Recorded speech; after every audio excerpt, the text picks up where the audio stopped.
ताले तो लगभग हर घर में ही इस्तेमाल होते हैं, मगर क्या आपने कभी उनके नीचे मौजूद नन्हे सुराख को देखकर सोचा कि इसका मकसद क्या होता है?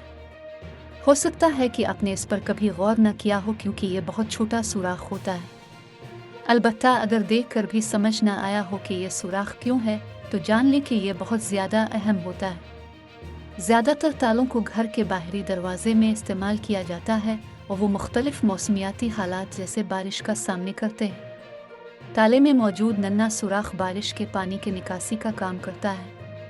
जी हाँ, वाकई अगर ये सुराख ना हो तो बारिश का पानी ताले के अंदरूनी हिस्सों को जंग आलूद करके ख़राब कर सकता है। तो इस नन्हे सुराख से पानी का इखराज होता है और ताले का अंदरूनी हिस्सा जाम नहीं होता। इस तरह ये नन्हा सुराख ताले को हर मौसम से मुकाबला करने में मदद फराहम करता है और वो बारिश, बर्फबारी या दीगर में भी ठीक तरीके से काम करता रहता है। बारिश के पानी के निकासी के साथ साथ ये नन्हा सुराख ताले की कारकर्दगी को बेहतर बनाने में भी मदद फराहम करता है। यानी अगर ताले में चाबी फंस जाए या चाबी अंदर दाखिल होते हुए फंसने लगे तो तेल को इस सुराख में डालने से चाबी को इस्तेमाल करना आसान हो जाता है।